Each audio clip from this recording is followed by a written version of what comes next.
Average worker bee lives for 6 weeks in the summer. They spend 3 weeks in the hive. After they hatch, they clean out the cell. Then they become feeders and they look after the larvae and the other hatching bees. And then they grow up and become guards, and they guard at the entrance to the hive so no foreign bees can come in. And all that takes about 3 weeks. Or they also generate wax during that time, and they build cells, or they seal up the honey and build comb. But at the end of the 3 weeks, they're strong enough to fly off. And they spend the following 3 weeks just doing that, flying out to collect the nectar and the pollen. And they literally work themselves to death. In 3 weeks, they're dead. 6 weeks is their lifespan, that's all, in the summer. It's a hard life for a bee, and in all that time, an average worker bee makes about 1/12 of a teaspoonful of honey in its lifetime. In other words, that's 12 bees for 1 teaspoonful. While I'm enjoying my honey on toast, it's worth thinking about where it comes from, how we have to look after the bees, what they have to do in order to provide it for us. This is the story of the bees and an amateur beekeeper, and what goes wrong and what goes right, and what we get at the end of the day, a nice spoonful of honey. Well, what we've got here is 2 hives. Now at the bottom here we have the entrance and exit for the bees, and this grill is a mouse guard, because otherwise mice will make their way in. Even though the gap behind it's very small, they'll go in there and they'll eat the larvae and eat the honey and things like that. This main bit is what we call the brood box. That is an empty super. A super is a smaller box that we put the honey in, but it's an empty one to give us space to feed. And you'll see when we open it up, we've put a big block of sugar in there to feed them. That's the roof to keep the weather out. And the bottom of the hive has got a grid, and all the debris falls out, and we have a sliding sheet underneath. So we pull that out. And the first thing that we can see is that all the debris is at the front. So the brood is all concentrated at this area because everything is dropping out here. The purpose of this exercise is to kill the varroa, which is a parasite which sits on the bees and sucks its blood and all that sort of thing. And at first sight, we do seem to have an awful lot of varroa in this colony. They're very small. They're like little crabs, but in proportion to a bee, it's like having a dinner plate sitting on its back. Now what we're doing today is we are treating the bees with a solution of oxalic acid, which in sugar solution, and the bees will groom themselves and spread it on top of each other, and that oxalic acid will kill off the varroa. The reason we do it now in midwinter is that the varroa prefer to live inside the cells where the larvae are. But in midwinter, when it gets cold, the queen stops laying, so there is far less or perhaps no larvae. Therefore, the varroa have to be outside on the backs of the bees, and that's when we hope we're going to get them. Now I'm going to take the roof off. I don't think the bees are going to fly, which is why I've not got my hood on, but we'll see. Yes, right, so this is the roof, and this is what we call the crown board, so that comes off. This is just a bag of insulation to keep them warm, I hope. Now that, as I said, is just there to give the space.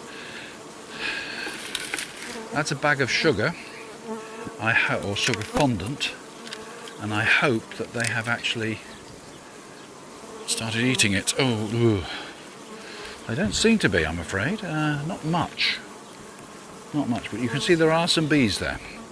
Can you stand at that side and put your finger on there, because that's the first one I'm going to do. And when I've done it, you put your finger on the next one so I know which one I've done. So I'm just trickling the liquid down there. In the winter, a bee colony has about 10,000 bees in it. Last year, we had that very, very cold beast from the east, and they didn't survive. Because it was so cold, you see, when it's very, very cold, they cluster. And if it's really, really cold, they won't move out of the cluster to go and get food, even though there was plenty of food in the hive. And so they starved. Whoa! Bloody hell. You're going to need one. I think I might have been stung, I'm not sure. Hood's on. I think that was a sting, but I don't think it was a bad sting. So that's how we treat Varroa, although it's better not to get stung while you're doing it. And it does hurt a bit. Yeah, I got stung here, and it is swelling up already. It was stung about 20 minutes ago, and I didn't think the bees would actually do that this time of year. So that teaches me not to do beekeeping without a veil on. So there we go.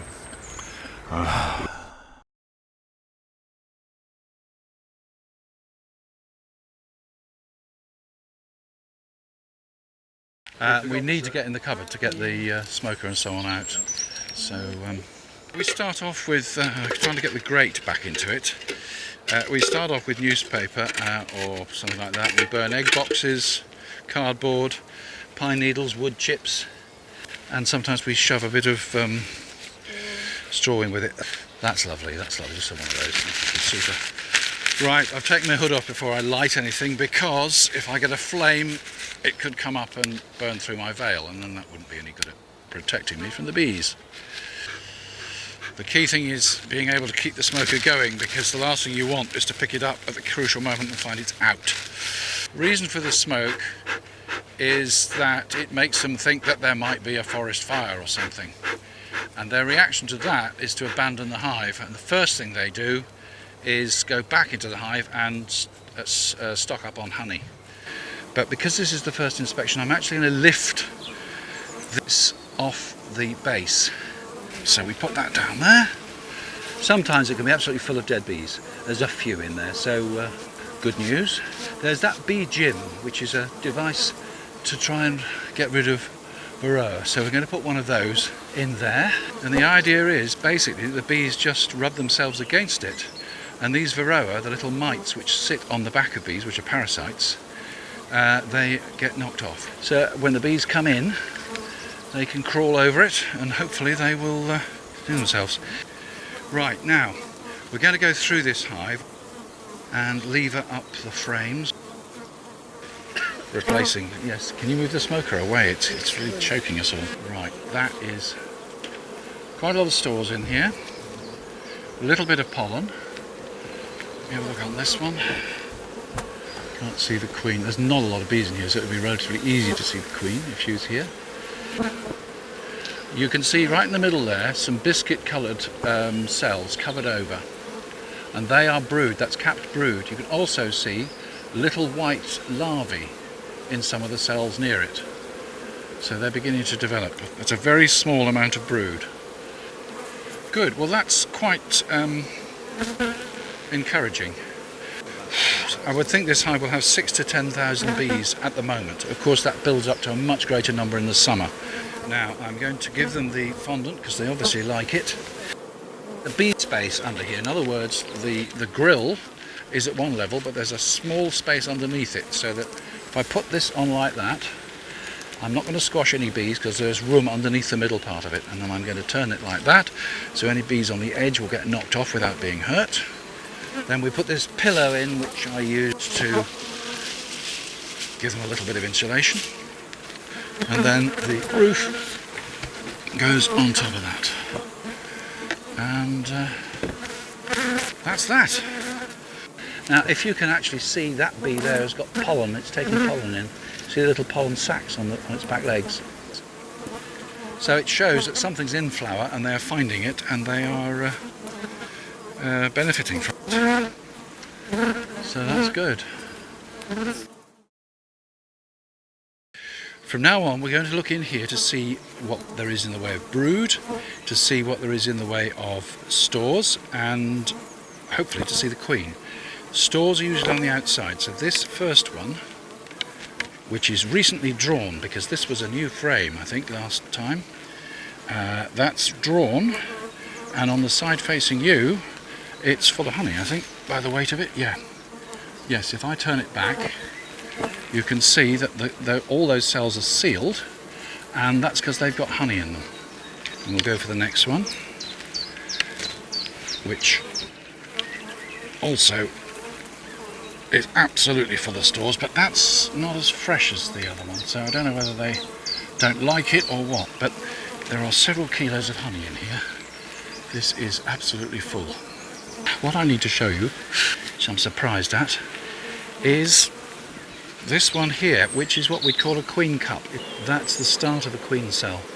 They make queen cells when they're ready to start swarming. It's very early in the year for them to consider swarming. What I will do is I will knock it down at the moment. Just knock it down. Oh, actually it comes right out. Interesting thing is whether there's anything in it. Well, we'll never know because I've just dropped it and I'm not going in there. Okay, but that's a funny place to put it because this is a frame of stores. The other thing you look at the bottom, they've got rather bulbous protrusions. Now that's drone brood, because drones are bigger, so therefore they make these larger cells, and so there are drones in there already, which is early in the year, I think. So that's that, and they're, as far as I can see, they're in very good condition. This is propolis. This brown stuff is propolis. It's basically it's tree sap or tree resin, and they use it for sealing small cracks. And some bees can be very, very sticky, and it's be impossible to get the hive open because they recommend you scrape it off, but it's a bit of a task. And of course, if you do scrape it off, you're making all sorts of vibrations. And bees don't hear anything, but they do sense vibrations. So I'm in two minds about going all the way through and scraping it all off. But they wait for the honey. Don't know how they sense it, but the honey has got to be of a certain proportion of water. It shouldn't have more than 20% water because it'll ferment if it does. So somehow they know when it's at that right level, and then they will cap it. One of the things that I do when I take the honey off is I check both the pH and the water quality, water content, because you can't sell it if it's got more than 20%. Drones don't do very much except fertilise the queen, but not this queen. They go out and they find another queen, and that's their purpose in life, and that's the last thing they do in life if they actually achieve it. It is a fatal attraction, you might say. When a bee comes back from a good source of pollen or nectar, it comes back into the hive and it does a waggle dance. And the theory is that the orientation and the length and so on of the waggle dance indicates to the other bees the direction and distance of this nice store of nectar. I've always wondered if the bees are in the hive and it's pitch dark, how do they see the waggle dance? But perhaps they just feel it. I don't know. One of the newest threats to bees is the Asian hornet. It's a severe pest in France. 1 or 2 have been found in the UK, but we fear that there will be many more. And the problem with Asian hornets is that they're carnivorous and they hawk outside the hive. They pick off the bees, and if they get a chance, they get into the hive and they strip it clean. This is a hive trap. It's got a special attractant, which I think is mainly fruit juice. I know I had to put sugar and water in as well, but it's designed only to appeal to hornets, not to bees, because the last thing you want to do is to get bees in there. There we go, and that will last for 3 weeks. So we'll refresh it in 3 weeks. By the way, you may remember we put those in a while ago. It's called a bee gym, and it's supposed to encourage the bees to groom themselves and scrape the varroa off. When the bee inspector came the other day, I asked him about this. He said, throw it away. Underneath is the queen excluder. The queen can't go up into the honey super because she can't get through the queen excluder. But there is no queen in here because I took her out last Monday. So that's 4 days ago, and by now the bees will probably be raising queen cells because they want to replace the queen that they've lost. We want to replace her with the new queen we've bought. Now if you look at this, you will see an irregular brood pattern. You can see there's empty cells in here, and the reason for that is these larvae have failed. because if they were healthy, they would all hatch at the same time in a regular sort of pattern. And that's what we're trying to change because of the by putting in a queen with different genetic characteristics. Once we've been through the hive and we've identified any queen cells and destroyed them, then we can put the queen, the new queen, into the hive. All right, this is how she came in the post. This is the queen. I bought her online, and you get the option to buy a queen which is marked. So I've got a marked queen, and she's been mated, which means that completely new genes brought into the apiary, because the problem with the old queen is believed to be the fact that she was of a generation of queens which had been there for a long time, mating with very much the same drones. So we're going to try and improve the genetics by bringing in this completely new queen. Well, we've got to the end of the season and it's time to take the honey away from the bees. Well, what we do is we put a board like this, in between these and the brood chamber. And these plastic things, there's one that goes in there as well, are what we call bee escapes. And if we open it up a bit, you will see it's got some springs in there, and the bees can go out through those prongs, but they can't come back in again. So we put this board underneath these supers on top of the brood box. The bees go down overnight, and in the morning when we come in, these are empty. So that makes it really easy. And the first thing we have to do is to get that layer of wax off so that we can release the honey in the spinner. I use an uncapping fork.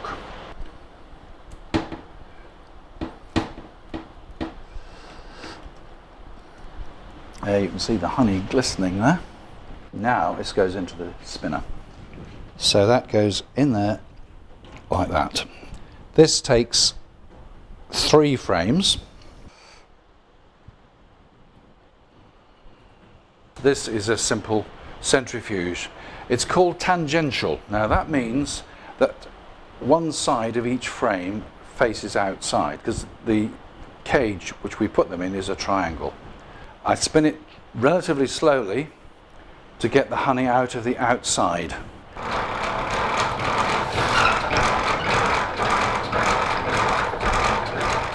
And now we take it out. And we filter it. This is a 2-stage filter. There's a coarse filter and a fine filter. So here it comes. Look at that.